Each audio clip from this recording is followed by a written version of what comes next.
राधे राधे दोस्तों, जय श्री कृष्णा। और आप सब लोग कैसे हैं? श्री कृष्ण की कृपा से आप सब लोग ठीक होंगे।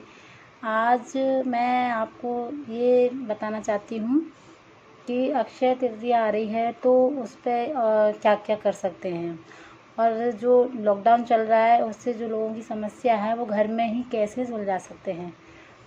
तो पहला टॉपिक है मेरा, जैसे अगर आपके पास नए वस्त्र नहीं हैं लड्डू गोपाल जी के लिए, तो आप है ना, जो भी आपके पास हो तो आपको मतलब जैसे आप कुछ भी धोती पहना सकते हैं उनको उस दिन, या आप उनको धोती पटका पहना सकते हैं, या आप उनको सिंपल सी कॉटन के कपड़े पहना सकते हैं, तो आप उससे भी उनका श्रृंगार कर सकते हैं। दूसरा है मेरा ये कि जैसे चंदन की प्रॉब्लम होती है, चंदन लोग लगाते हैं, तो उनको क्या करना चाहिए। मतलब जैसे चंदन नहीं है, जिसके पास अवेलेबल है वो तो लगा सकता है। मान लीजिए जिनके पास नहीं है, जो चंदन रहता है, लकड़ी का चंदन रहता है या गोपी चंदन रहता है, वो नहीं है उनके पास, तो वो क्या करें। तो आप फिक्र ना करें, आप जो नॉर्मल एक गांठ वाला चंदन रहता है वो नॉर्मल ही रहता है, सबके घरों में मिलता है वो, मैं भी वो यूज़ करती हूँ कभी कभी। तो आप उस चंदन में थोड़ा सा कपूर मिला के और गुलाब जल मिला के उस चंदन का लेप लगा सकते हैं कान्हा जी को, लड्डू गोपाल जी को, राधा कृष्ण जी को, युगल जोड़ी को, जिसको भी आपको लगाना है, जिनको भी। और दूसरा है ना, मैं आपको ये बताना चाहती हूँ कि अगर मान लीजिए आपको पूरी बॉडी पे चंदन नहीं लगाना है और लड्डू गोपाल का पूरा श्रृंगार करना है आपको, तो आप बिल्कुल मत घबराइए, ठीक है। उन सबसे ज़्यादा उनको मतलब ये अपनी भाव होते हैं, अपनी इच्छा होती है कि हम उनको कैसा श्रृंगार करें, तो वो अपने अपनी सबके ऊपर होता है। तो आप उनको एक माथे पर और हाथ पे और पैरों पे उनका टीका लगा सकते हैं। अगर आप उनके माथे पे भी श्रृंगार कर देंगे, अगर उनका चंदन लगा देंगे, उनका लेप कर देंगे, तो उससे भी उनका श्रृंगार पूरा हो जाता है। तीसरा मैं ये बोलूँगी आपको कि चंदन यात्रा आपकी अक्षय तृतीया से शुरू हो जाती है और 21 दिन तक चलती है।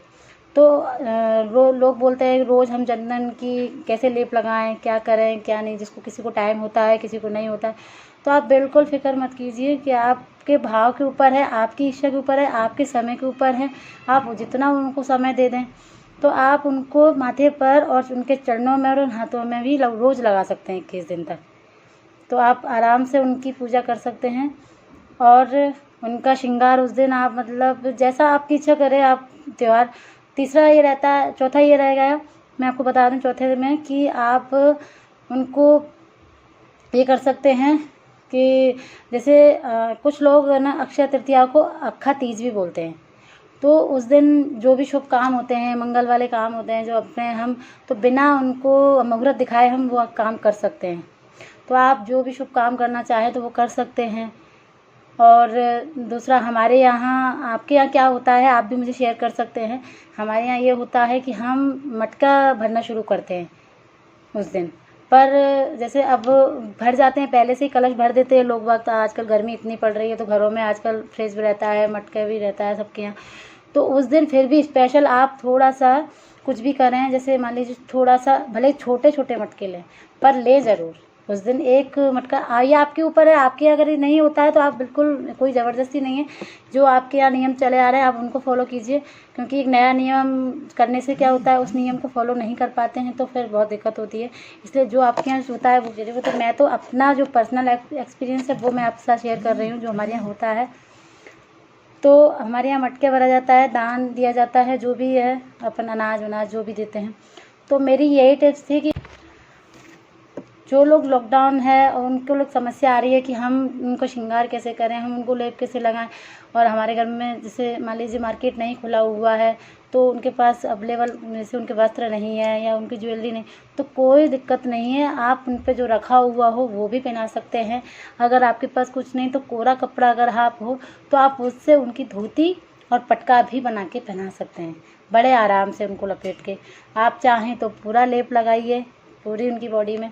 आपकी अगर नहीं, आपको टाइम नहीं है, आपके पास इतना समय नहीं है, तो आपको उनको माथे पर चंदन लगा के हाथों पे, पैरों पे, खासकर उनका उस दिन पैरों का श्रृंगार ज़रूर कीजिए। क्योंकि उनके चरणों का जो श्रृंगार होता है वो हमारे वृंदावन में बांके बिहारी जी का उस दिन स्पेशल श्रृंगार होता है, उसी दिन उनके चरण दिखाए जाते हैं। बाकी समय उनके जो चरण हैं ढके रहते हैं, पर उस दिन उनके चरण दिखाए जाते हैं स्पेशली। तो मैं ये कहती हूँ कि अगर आप लोग कर सकते हैं, अगर आपके पास इतना समय है तो आप उनका पूरा श्रृंगार करिए, और नहीं कर सकते तो उनके चरणों का श्रृंगार ज़रूर कीजिए, क्योंकि जो उनके चरणों का श्रृंगार कर लेता है, समझ लीजिए पूरा श्रृंगार हो जाता है उनका। तो उनके माथे पर आप तिलक लगा सकते हैं, चंदन का टीका कर सकते हैं, हाथ पर पैरों पर कर सकते हैं। बाकी बस छोटी छोटी टिप्स है ये, मैंने सोचा आप लोगों के साथ शेयर करूं, इसलिए मैंने ये वीडियो बनाया है। तो मैं आपके लिए मतलब थोड़ा लाना चाहती थी कि मेरे पर्सनल एक्सपीरियंस क्या है। मेरे पास भी थोड़ा सा दिक्कत चल रही है अभी। मैं आपको उस दिन अक्षय तृतीया के दिन मैं आपको उनका श्रृंगार करके बताऊंगी कि मैं किस तरीके से कर रही हूँ, पूरा श्रृंगार बताऊंगी आपको, करके भी दिखाऊंगी कि मैं किस तरीके से उनका चंद्र श्रृंगार करती हूँ। बस मेरे पास भी थोड़ी सी प्रॉब्लम चल रही है कि हाँ कुछ सामान है अवेलेबल, कुछ नहीं है, तो मैं उसी से ही, जितना है मेरे पास मैं उसी से ही उनका करूँगी।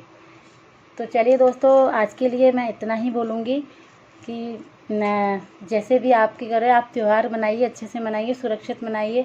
बस प्लीज़ बाहर ना जाइए, मार्केट के चक्कर में अभी ना पड़िए, क्योंकि आप लोगों की जान से ज़्यादा कीमती कुछ भी नहीं है। भाव हमारे मन में होता है, सेवा भाव हम मन से करते हैं। भगवान नहीं कहते हैं कि अपनी जान जोखिम में डाल के हमारी सेवा करो।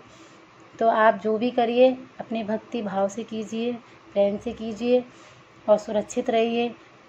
तो और आज के लिए मैं इतना ही कहूँगी दोस्तों। मेरा अगर ये वीडियो पसंद आया हो तो प्लीज़ लाइक कीजिए, शेयर कीजिए और कमेंट कीजिए। अगर कुछ पूछना हो, आपको कुछ जानकारी लेनी हो, या आपको कुछ मुझे बताना हो तो प्लीज़ बताइए, मुझे जानकारी दीजिए।